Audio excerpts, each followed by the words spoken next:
Muy buenas tardes, instructora. Mi grupo está conformado por Juliana Andrea Barrero Caballero, Karen Gabriela Obando y Kellen Paola Julián Caterina Nova Torres. Vamos a realizar la actividad de aprendizaje número 3 de la guía 16 de negociar. Esta actividad de aprendizaje número 3 dice, realiza procesos de negociación de acuerdo con base en aspectos legales y éticos que beneficien a las partes y a las políticas de la organización. Empezaremos con la subactividad 3.1, que se trata de representar las técnicas y procesos de negociación. Bueno, como técnicas y procesos de negociación tenemos como concepto, negociar es un proceso muy parecido a vender, aunque con algunas diferencias. Ya hemos dicho que vender es persuadir, convencer al posible cliente para que piense y actúe como el vendedor quiere que se actúe, y siempre en beneficio de ambas partes. Sigue mi compañera. Bueno, empezamos con la técnica 7.1. Esta técnica dice, la preparación. En la fase de la preparación hay que definir lo que se pretende conseguir y cómo conseguirlo, estableciendo los objetivos propios que los tipos de descuentos pueden ofrecer en caso de necesidad y hasta dónde es posible ceder. Es muy importante tratar de descubrir los objetivos del contrario. Eso nos dice esta técnica. Sigue mi compañera. Bueno, continuamos con la técnica 7.2, la discusión. Como se ha dicho, las personas negocian porque tienen o creen tener un conflicto de derechos o intereses. En esta fase, que normalmente se llama de conversación, intercambio o presentación, tratando de quitar agresividad al vocablo discusión, se exploran los temas que separan a las partes para conocer sus actitudes e intereses. Es muy parecida a la etapa de determinación de necesidades que se practica en la venta. Continúa mi compañera. Seguimos con la técnica 7.3, las señales. Bueno, como se ha dicho, en la negociación las posiciones van moviéndose, unas veces acercándose y otras veces por el contrario distanciándose. Las señales son medios que utilizan los negociadores para indicar su disposición a negociar sobre algo. Es un mensaje que ha de ser interpretado por el que lo recibe. Frecuentemente las afirmaciones que se hacen en la primera fase de la negociación son de naturaleza absoluta. Siguiente compañero.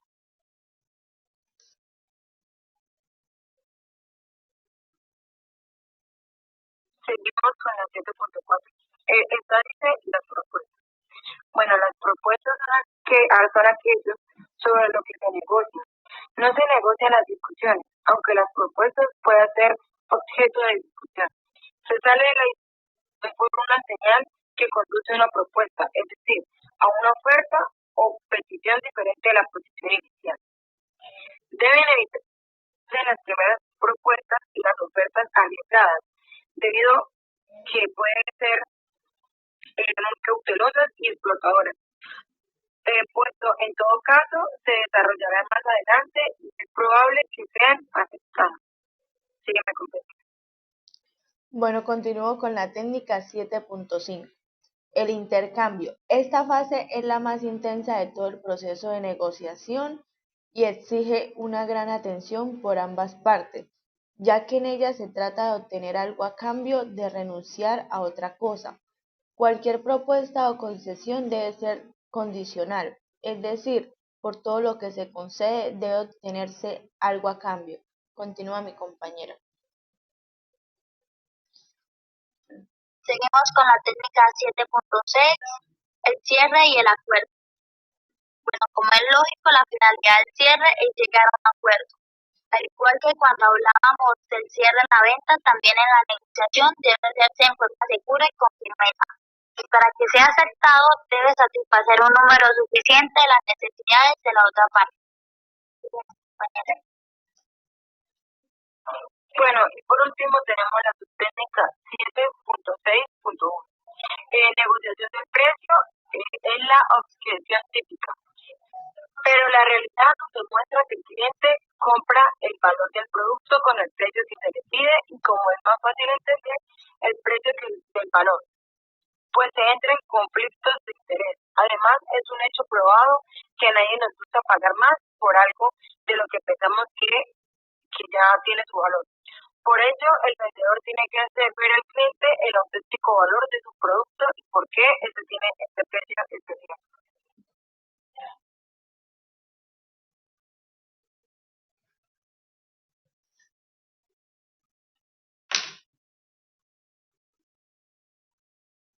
Bueno, instructora, seguimos con su actividad 3.2. Esta dice, el CRM, el concepto, la definición, aplicaciones en la negociación. Bueno, el CRM, Customer, relación Management. El CRM corresponde a las siglas Customer Relación Management, gestión de las relaciones con el cliente. El CRM no es una nueva filosofía de trabajo o organización, sino el resultado de unir las antiguas técnicas comerciales de los pequeños establecimientos con la tecnología de la información. Bueno, el CRM consiste en una estrategia de la organización en la cual centra sus esfuerzos en el conocimiento de sus clientes, detectando sus necesidades, aumentando su grado de satisfacción, incrementando su fidelidad a la empresa e incrementando la rentabilidad o beneficios del cliente a la empresa. Mediante el análisis de la información extraída por los clientes desde los diferentes canales o medios de comunicación. El CRM se refiere a aquellas aplicaciones que las empresas pueden utilizar para administrar todos los aspectos de sus encuentros con los clientes. Esto es una estrategia general que permite a la empresa contactarse en forma eficiente con sus clientes. Así, las soluciones CRM integran la tecnología de la información, sí, junto a la telefonía para que las compañías puedan identificar, atraer y aumentar la retención de los clientes fieles a través de la administración de dicha razón. El CRM es un concepto genérico en el que se denomina a las diversas soluciones de hardware y software que se están ofreciendo hoy en el mercado y se centran en lo que estas empresas llaman el front office, que integran a las áreas de ventas, el marketing, la publicidad, el internet, los canales, etc. Bueno, continuando, el CRM nos sirve y se aplica para conocer a fondo y fidelizar a nuestros clientes. Cada cliente es distinto, diferente y debe ser tratado de forma diferente. Continúa mi compañera. Empezaremos con fidelizar a nuestros clientes. Bueno, el CRM nos permite fidelizar a nuestros clientes actuales. El gurú de marketing Philip Kotler señala que un gran número de mercados y sectores han llegado ya a una etapa avanzada de madurez. En un mercado totalmente competitivo donde cada vez los productos o servicios de las diferentes compañías se asemejan mucho o son iguales entre ellos. Estos serán en el sector telefónico, sector energético, sector papelero, etc. Las principales diferencias radican en el precio de venta del producto y del trato del cliente que recibe. Es mucho más costoso realizar nuevas campañas de publicidad en los diferentes canales y medios de comunicación para obtener nuevos clientes, que el satisfacer las necesidades de nuestros clientes actuales, los cuales al recibir un trato especial posiblemente comprarán más productos o servicios de nuestra empresa en una misma acción de venta, algo conocido como cross-selling o venta cruzada, o comprarán productos de alto margen de ganancia, estos conocidos como productos alto estadio.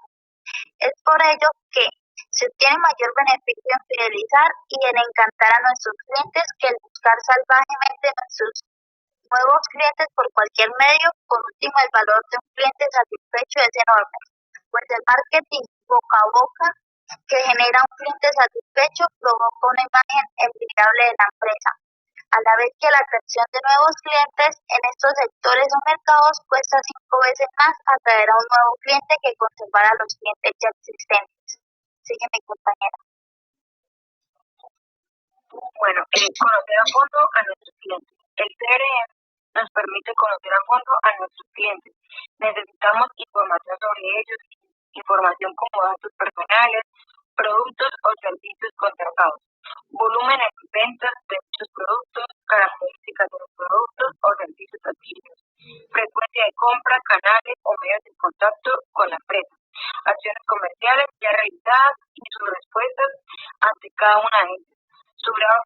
de finalización, sus gustos.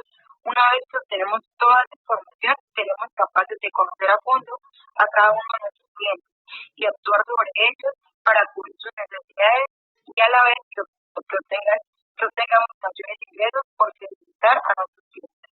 Sigue mi compañera con la conclusión. Bueno, y para dar una pequeña conclusión sobre este tema el CRM es la nueva generación informática y se enfoca en las soluciones de negocios, ya que hasta hace poco estas empresas de hardware y software ofrecían en este campo solo productos aislados. La diferencia es que hoy se ha logrado integrar soluciones completas. Gracias.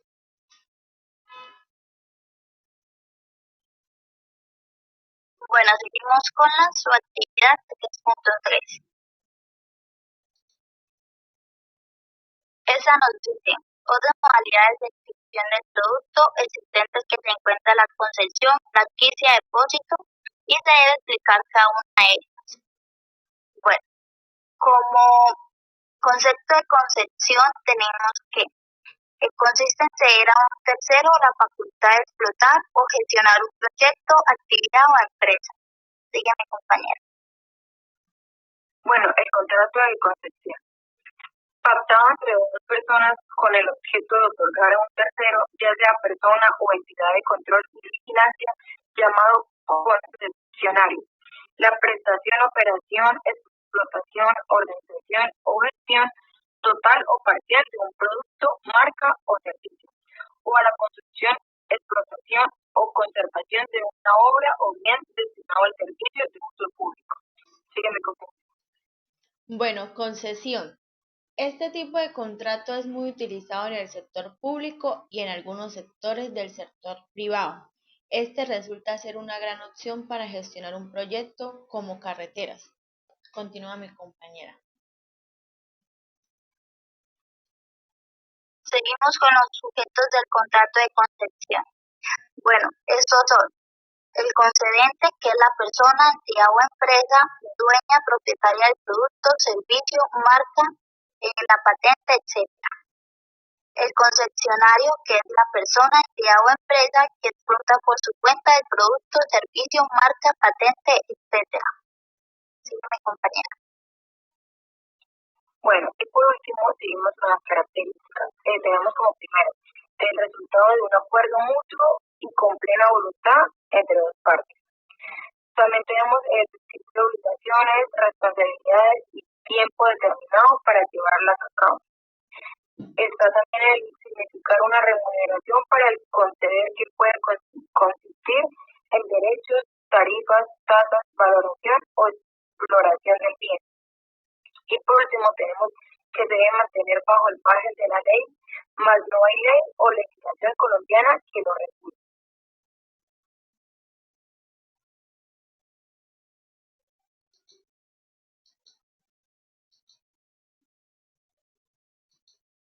Bueno, seguimos con su actividad 3.4, la cual trata de la franquicia inculta. Bueno, entonces nos dice que como concepto de la franquicia tenemos que la franquicia es un tipo de contrato utilizado en el comercio mediante el cual una parte llamada franquiciador cede a otra llamada franquiciado la licencia de una marca para su explotación comercial, así como los métodos, procedimientos y tecnologías a cambio de pagos periódicos. La franquicia consiste en aprovechar la experiencia de una empresa ya posicionada que ha conseguido una ventaja competitiva destacable y un gran reconocimiento en el mercado. Dicha ventaja puede consistir en una marca de prestigio, productos o métodos patentados, o simplemente un profundo conocimiento del negocio que le hace conocedor de la fórmula de obtener beneficios. Mediante el contrato de franquicia, el franquiciador se compromete a transmitir parte de esos valores al franquiciado y este consigue una sensible reducción de los requisitos de la inversión, así como el riesgo, puesto que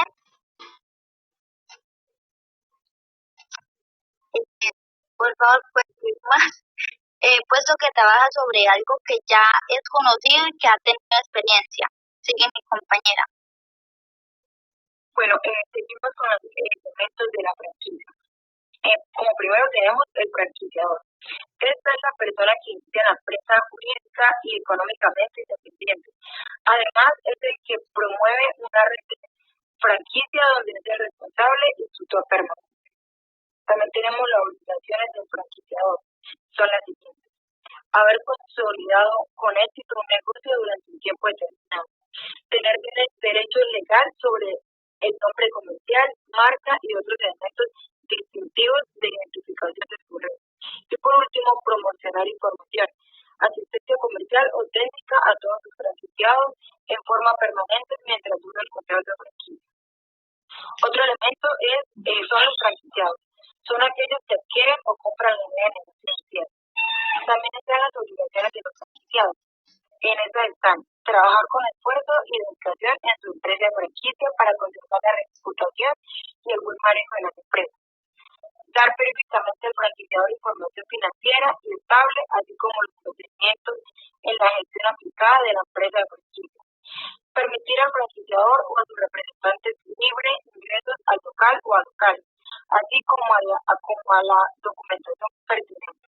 Y por último, no revelar a terceros durante ni después del contrato de franquicia en Hub de la compañía. Otro elemento son las obligaciones conjuntas de las partes.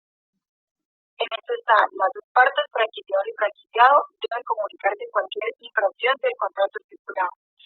Deberán solucionar mediante negociación directa, leal y sociable sus quejas, litigios y disputas.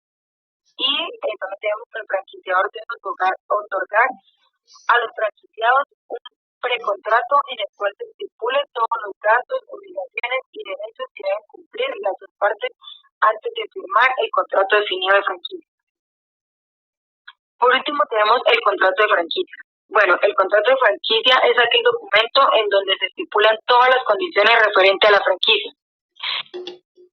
Y el Keynote Hub es el conjunto de conocimientos prácticos adquiridos por un franquiciador, basados en su experiencia y verificados por él.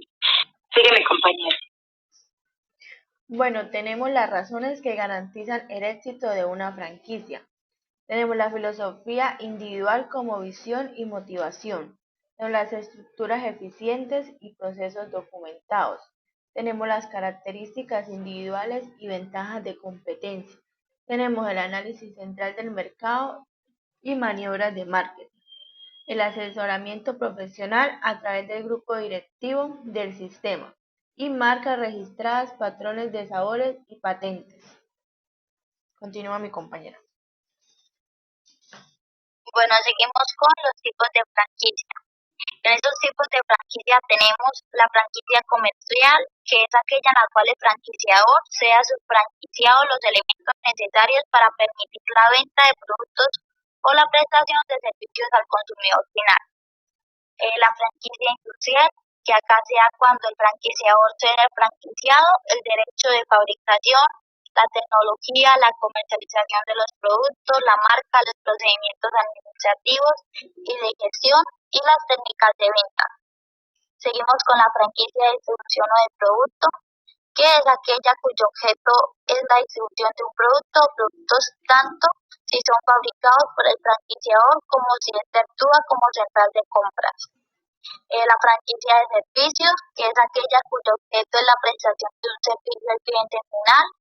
La franquicia de corner, que es el tipo de franquicia mediante la cual la actividad se desarrolla en un espacio específico y diferenciado entre una superficie mayor, por ejemplo, entre unos grandes almacenes.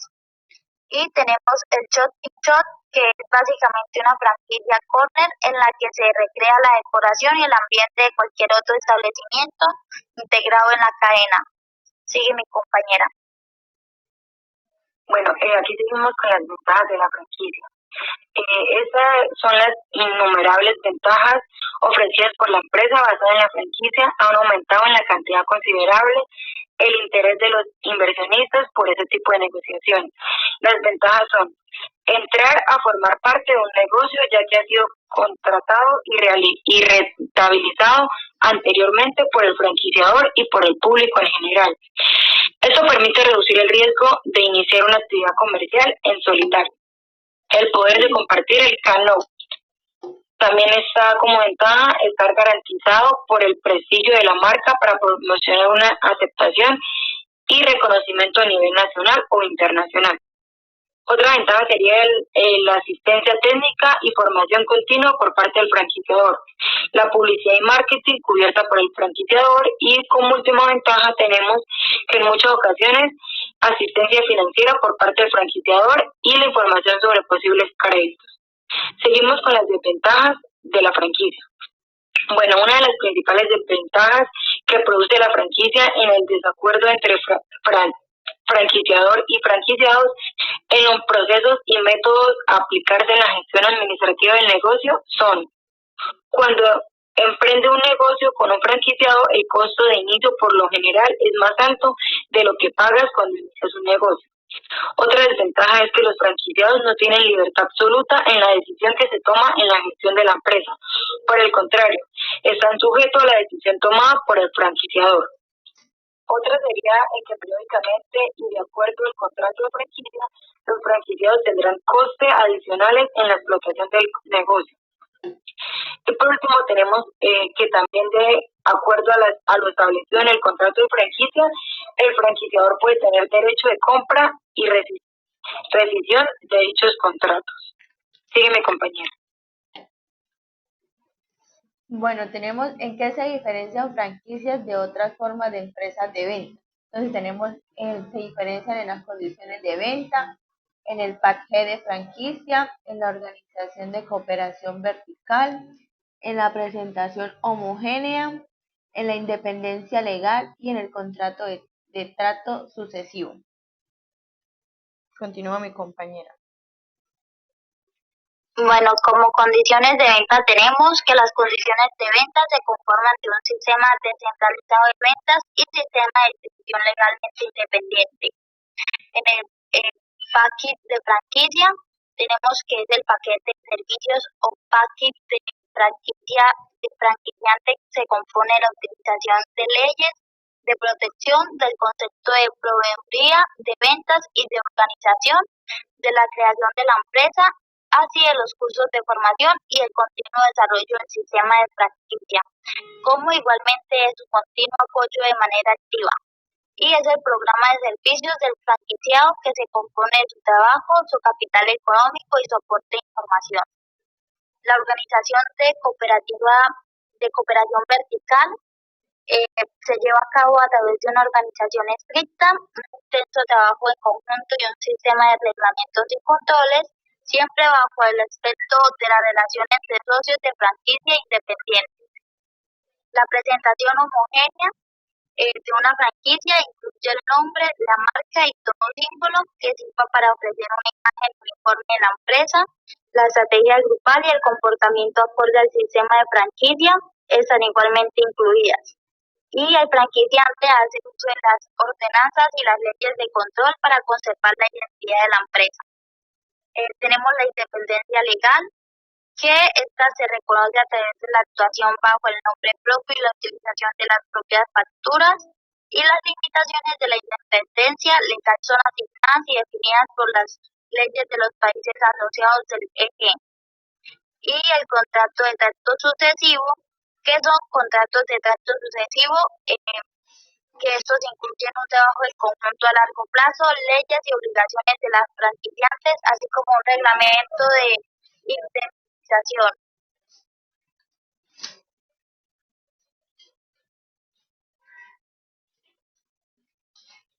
Bueno, seguimos con la franquicia, leyes y contratos. ¿Dónde están reguladas las bases legales de la franquicia? Bueno, las bases legales están reguladas en la creación de las leyes europeas de la franquicia. La primera es que se realizó una codificación obligatoria para las franquicias en Europa, fue en el ámbito de la EG, y los conceptos iniciales definidos en las ordenanzas de la agrupación EG para acuerdos de franquicias fueron integrados posteriormente en los códigos éticos de las asociaciones de franquicias en Europa. Estos también fueron utilizados regularmente en el trato de casos de franquicia. Y tenemos el contrato de franquicia, que para ingresar a un sistema de franquicias es necesario la realización de un contrato de franquicia con el franquiciante, en el cual se definan los derechos y las obligaciones de ambas partes. En la constitución de un contrato de franquicia se da bajo el libre accionar de ambas partes, lo que significa que los empresarios interesados pueden discutir y definir libremente los detalles del contrato. Generalmente el franquiciante le ofrece a los interesados bosquejos del contrato y demás documentos de interés que hayan sido escritos por expertos y o peritos. Y la verificación del bosquejo del contrato y el asesoramiento jurídico a través de un abogado especializado en franquicias debe garantizar que se eviten eventualmente falencias legales y los intereses del franquiciado sean tenidos en cuenta en el contrato de franquicia. Y el contrato de franquicia define a largo plazo las condiciones para el trabajo en conjunto que entren en el franquiciante y el franquiciado y rige por ese motivo como contrato de ejecución sucesiva. Sigue mi compañera. Bueno, seguimos con cuáles son las cláusulas del contrato de franquicia. Un típico contrato de franquicia contiene las siguientes cláusulas. Como primero, objetivos del contrato. Segundo, zona de vigencia del contrato, zona del contrato y zona de protección. Tercero, determinación del contrato de productos o del contrato de servicios. Cuarto, posición del socio del contrato. Quinto, independencia del franquiciado. Sexto, representación del sistema de franquicia por el franquiciado. Séptimo, determinación de la empresa de franquicias. Y octavo, planeamiento, instalación, inauguración y transferencia. Sígueme, compañero. Bueno, continuamos con cómo es la estructura de un contrato de franquicia. Entonces, están compuestos por el preámbulo en el contrato de franquicia, la materia de un contrato de franquicia, la condición jurídica de las partes en un contrato de franquicia, responsabilidades en franquicia, obligaciones de franquiciados en franquicias, actividades comerciales en franquicias, remuneración en franquicias, duración del contrato de franquicia, finalización del contrato de franquicia, consecuencia de finalización del contrato de franquicia, instrucciones de retractación en franquicias, disposición final en franquicias y dispositivos en franquicias. Continúa mi compañera. Bueno, como preámbulo en el contrato de franquicia, tenemos que contiene la base fundamental del sistema de franquicias y en él se definen las condiciones y la finalidad económica del contrato. En este preámbulo se define por lo general el ámbito del trabajo, los elementos que definen la identidad de la empresa, así como los objetivos que han sido definidos por el franquiciante y sus socios. En la materia de un contrato de franquicia,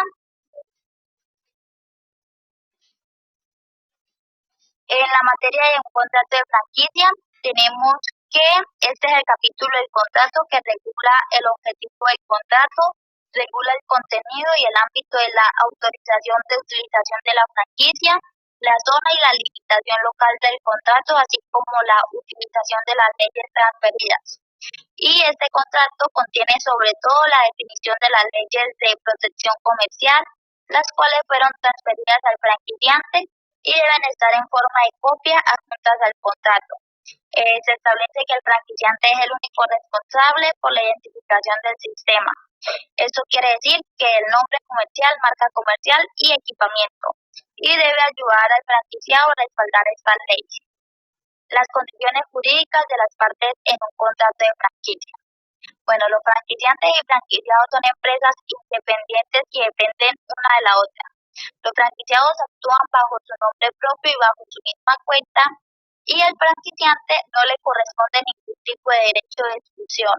Legalmente ambos socios están vistos a pesar de las obligaciones empresariales correspondientes al sistema de franquicia mismo como empresarios independientes. Las responsabilidades en franquicias. Bueno, cada socio asume su responsabilidad total ante el cumplimiento de las obligaciones acordadas y este hecho será especificado en algunos casos por parte del franquiciante a través de la adición de una cláusula de limitaciones de responsabilidades en el contrato o bien aclarándole al franquiciado el tipo de sociedad empresarial que él ha elegido. Y la parte del contrato de franquicia, la cual describe las obligaciones del franquiciante, contiene detalladamente los elementos de parking de franquicia, así como los posibles gastos que recaen debido a servicios extras. Las obligaciones de franquiciados en franquicia. Bueno, en este párrafo, en el contrato de franquicia, enumera las obligaciones de un franquiciado frente a un franquiciante. El franquiciado adquiere por contrato el permiso y la obligación de hacer uso del package de servicios del franquiciado y su contribución a la sociedad de franquicia se basa en la realización de su trabajo, el aporte de su capital económico e informativo. Las actividades comerciales en franquicias. Bajo este punto se encuentra eventualmente resumidas las reglas que incumben al local del negocio del franquiciado y ellas contienen una definición concreta del lugar de trabajo, las reglas de diseño del interior del negocio, leyes de manejo y control de franquiciante en el negocio en sí y las obligaciones a respetar, las reglas durante la apertura y el mantenimiento del negocio. La remuneración en franquicia. Los costos de franquicia son contraprestaciones del franquiciado. A cambio de estos costos recibe el Kennel Code de la empresa que le permite hacer uso de la marca así como de las protecciones legales comerciales del sistema de franquicia.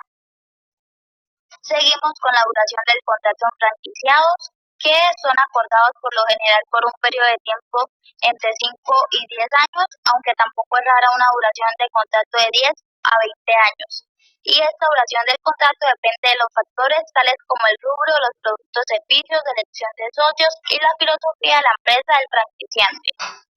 La finalización del contrato de franquicia. Puede ser rescindido por haber finalizado la duración del mismo y antes de la fecha acordada por causa de un despido o rescisión del contrato antes de que se haya finalizado. Y en el caso de existir una declaración de voluntad, se debe diferenciar entre un despido ordinario o un despido extraordinario. Las consecuencias de finalización del contrato de franquicia. Un acuerdo justo no solo es importante en el momento de finalizar un contrato, de igual manera el contrato debe incluir la aceptación del fabricante de la mercadería no vendida o material publicitario actual. Las instrucciones de retractación de franquicias, que en cuanto al futuro franquiciado no se haya presentado como comerciante, debe responder a los reglamentos del antiguo Código de Crédito del Consumidor, el cual ahora está amparado bajo el nuevo BGB de la Ley 355. Seguimos con la disposición final en franquicias, que al final del contrato se resumen los acuerdos habituales generales, los que atañan los acuerdos de validez del contrato en situaciones especiales de invalidez y la integridad del contrato, las exigencias de la formalización del contrato, el lugar de cumplimiento y la jurisdicción responsable, así como las leyes que los amparan. Y por último tenemos los dispositivos en franquicias, que son acuerdos de franquicias por lo general complementados por importantes documentos adicionales. Y los más importantes son los manuales de la empresa y el libro de códigos empresariales, que allí se encuentran el Kennel Code y los conocimientos del franquiciante adquiridos a través de experiencias, y estos están estandarizados y documentados de manera lógica y de fácil entendimiento. Sigue mi compañera.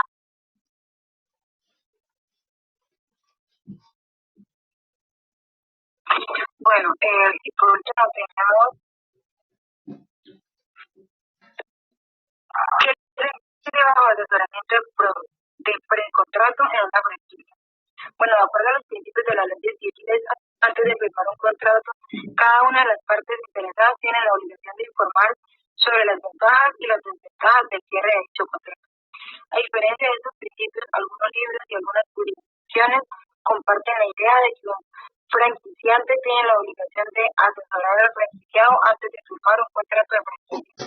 La razón de esta toma de origen al franquiciante se debe sobre todo a superar la diferencia de conocimientos entre las dos partes actuantes y a responder a los altos costos de ingreso por parte del franquiciado. En el ámbito del asesoramiento de las obligaciones precontrato brindadas por el franquiciante se debe diferenciar entre aclaraciones falsas y aclaraciones omitidas. No se requieren reglas específicas de franquicia para que el franquiciante se responsabilice por falta de aclaración. El asesoramiento que el franquiciante debe ofrecer de motus propio antes de cerrar el contrato de franquicia es ausente de muchas discusiones, ya que en este no siempre se lleva a cabo. Por lo general, el contrato de franquicia se basa en un concepto claro, objetivo y entendible de marketing, el cual se orienta en las experiencias del franquiciante. Estas experiencias fueron sometidas a prueba por el mismo franquiciante. Solo si el asesoramiento precontrato del franquiciante responde a los actos, se puede garantizar que no existan asimetrías en el nivel de información de las partes en el momento de firmar el contrato. Bueno, hay leyes directamente que en el asesoramiento precontrato del franquiciante deben incluir los siguientes aspectos. El modo de accionar y expectativas de éxito del sistema del franquiciante. Los datos sobre el aporte necesario de capital, laboral y financiero del comienzo hasta el break-even. La información sobre los datos financieros de otras franquicias pertenecientes al sistema de franquicias. Y por último, el tipo de calidad del código brindado. Sígueme, compañero.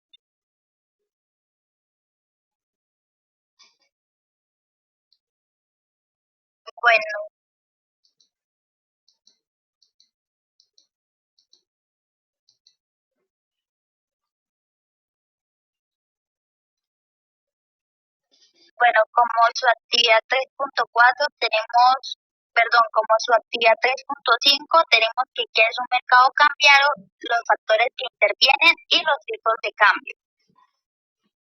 Bueno, como concepto de mercado cambiario tenemos que es el mercado cambiario implica el sistema de cambio en el cual está influenciado por la oferta y la demanda de divisas. En la presente investigación se definirá el tipo de cambio, los factores que intervienen en la oferta y la demanda de divisas, el mercado cambiario, las modalidades o tipos de cambio, las modificaciones de la paridad y el control de cambio. Sigue mi compañera. Bueno, entonces tenemos el sistema de tipo de cambio. La cotización de una moneda en términos de otra moneda es el tipo de cambio, el cual expresa el número de unidades de una moneda que hay que dar para obtener una cantidad de otra moneda. Sígueme, compañero. Bueno, entonces tenemos los factores que intervienen en la oferta y la demanda. Tenemos la cotización o tipo de cambio que se determina por la relación entre la oferta y la demanda de divisas. Las variaciones de la relación oferta-demanda de divisas. En régimen de patrón, oro, el tipo normal o de equilibrio. El régimen de patrón de cambio. El régimen de papel moneda inconvertible y el régimen de Fondo Monetario Internacional. Continúa mi compañero.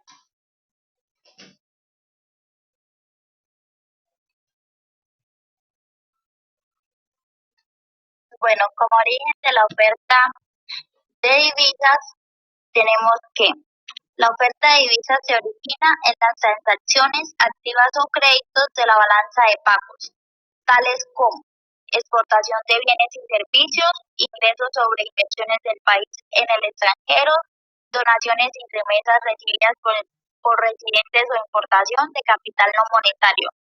Y el componente más estable de la oferta es el que se origina en la exportación de bienes y servicios. Sigue mi compañera. Bueno, seguimos con el origen de la demanda de divisas.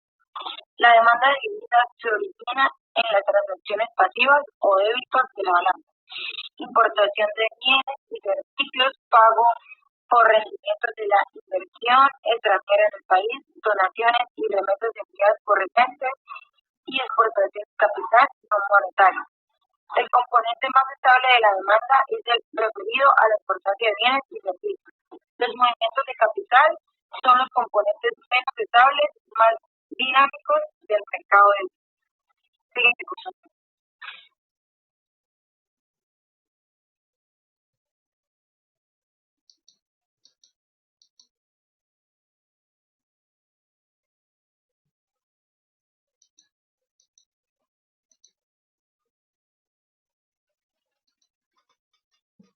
Bueno, aquí tenemos el concepto. El mercado cambiario está constituido desde el punto de vista institucional moderno por el Banco Central o agencia oficial que haga sus veces como comprador y vendedor de divisas, al por mayor cuando la oferta está total o parcialmente centralizada. La banca comercial como vendedora de divisas, al de tal y compradora de divisas cuando la oferta es libre o no está enteramente centralizada. Las casas de cambio y las bolsas de comercio. Continúa mi compañero. Bueno, sigamos con las modalidades del tipo de cambio.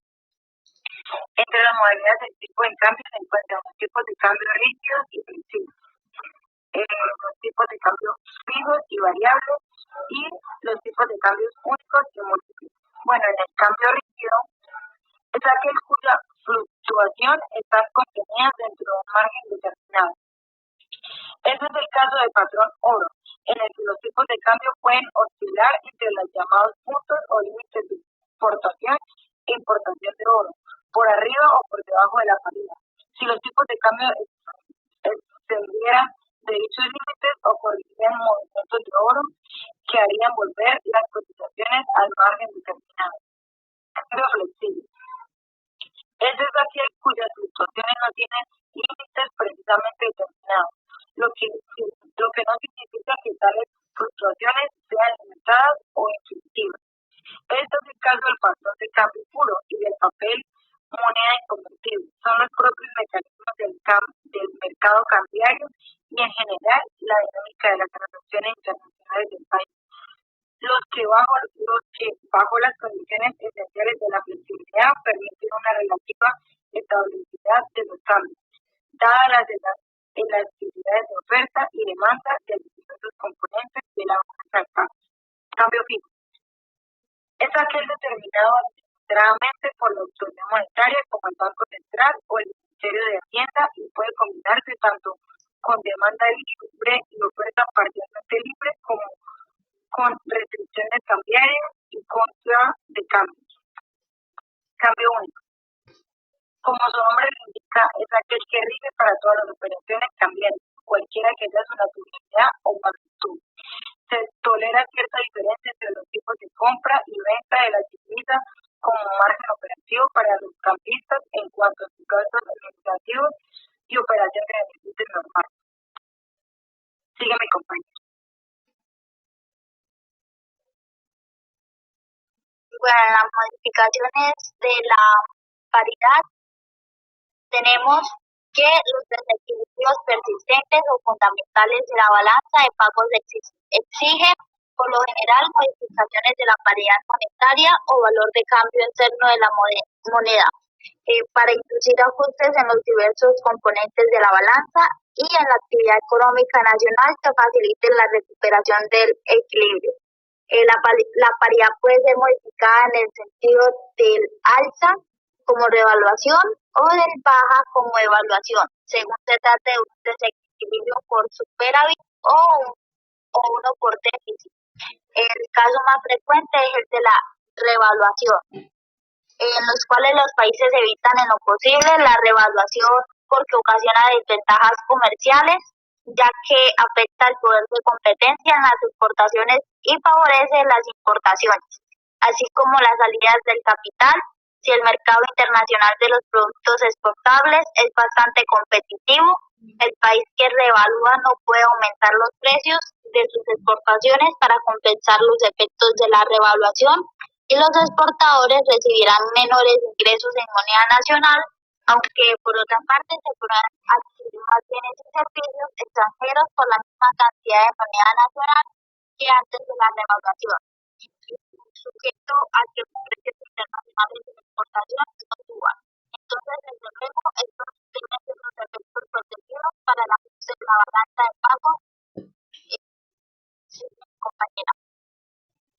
Bueno, y por último tenemos el link building, donde acá dice, el control de cambios es una intervención oficial del mercado de divisas, de tal manera que los mecanismos normales de oferta y demanda quedan tal o parcialmente fuera de operación y en su lugar se aplica una reglamentación administrativa sobre compra y venta de divisas, que implica generalmente un conjunto de restricciones cuantitativas y o cualitativas de la entrada y salida de cambio extranjero.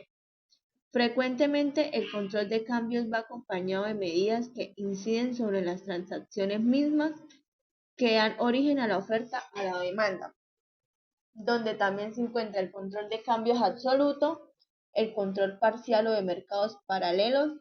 Otro control de cambio parcial es el régimen de cambios múltiples y por último otro control parcial es la venta de divisas. Muchas gracias, instructor y compañeros. Bueno, como conclusión tenemos que existen diversas formas en que los países controlan y establecen los tipos de cambio. En los sistemas de tipos de cambio fluctuantes, el precio de cada moneda lo establecen los mercados. Cuanto mayor sea la demanda de una moneda, mayor será su precio, su tipo de cambio. Algunas veces el Banco Central puede intervenir en los mercados para lograr un tipo de cambio favorable. Esta intervención se conoce como fluctuación dirigida. Ahora sí, instructora, muchas gracias.